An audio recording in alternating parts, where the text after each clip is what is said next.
It's just after dawn in Denali National Park, and we're gearing up for a trek across the Kahiltna Glacier to climb the control tower.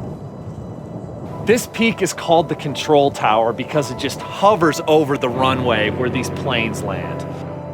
I'm looking out at the route from our base camp, and you can just see a maze of crevasses that eventually lead up to this rocky, steep peak.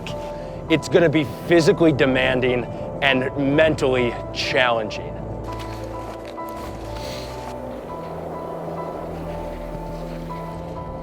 Our hike to the nearly 8,700-foot mountain is just under 2 miles. Right now we're starting to do a little bit more uphill.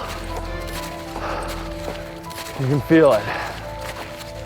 As we hike, we're seeing giant crevasses at just about every bend.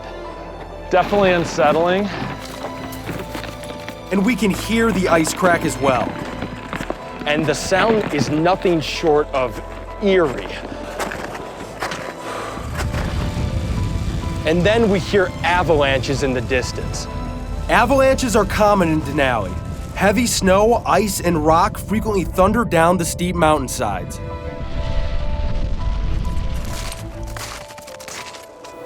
I take one moment and look behind us. Some weather is moving in on the top of the mountain behind me right now. Out here, weather dictates everything, and it's gonna dictate how far we can go on this climb. Getting stuck out on one of these mountains is no joke. After more than 2 hours, we've reached the base of Control Tower. The peak is another 3/4 of a mile up, straight up.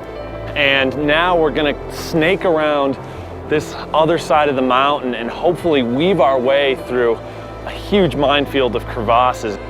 It's time to fully gear up and be ready for everything that we went over in practice yesterday. To our left, we have gigantic crevasses that drop down we don't know how many hundreds of feet. Oh man, that is a deep crevasse. And then to our right, we have a gigantic avalanche debris field. These unsteady chunks of ice and boulders are making our path all the more treacherous. As we're walking, you just see these huge holes next to you.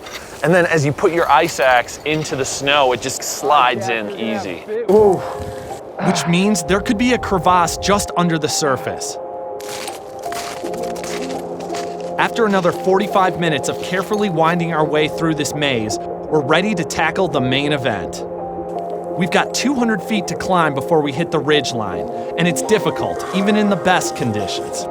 It's a little spooky. There is fog everywhere. It's really hard to see where we're going. Oh man. Ooh. Every step we go, it gets steeper. And then we turn around and see the weather rolling in. We are caught up in a storm on the top of this mountain right now. The only thing we can do right now is follow Jeremiah's lead and take it one step at a time. All right, gentlemen, we've come to the most technical part of our climb so far. We're coming up to a Bergschrund, which is where the glacier separates from the mountain. These types of crevasses can be very deep and unstable, but we have to get past it in order to reach the ridgeline. Whoa. Oh. My heart is starting to pound. Whoa. Whoa. Whoa.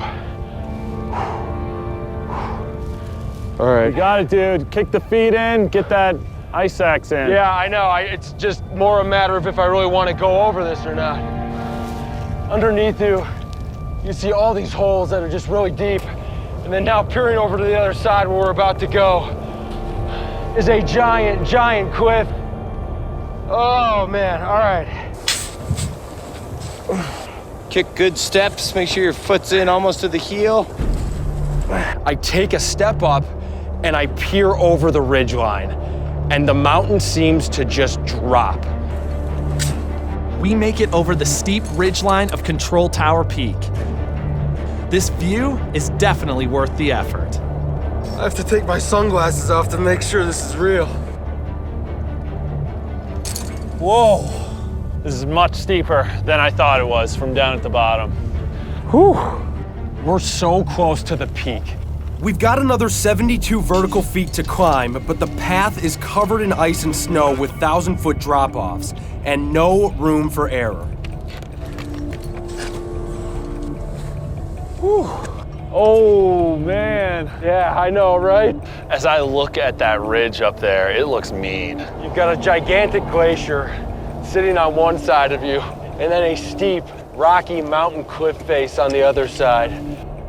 The snow clouds are still swirling above us, the wind is picking up, and we're having trouble finding the best path. So I'm shaking right now up on this ridge, trying to keep myself in one place, and all of a sudden we just hear this thunderous roar. Ooh, man. There's a massive avalanche coming down the peak of Hunter. Mount Hunter is less than 2 miles away, and that avalanche is a little too close for comfort. Whoa. Oh my gosh, that's a big one. Man, that is nature's power right there. That's not what you like to see when you're up on a mountain.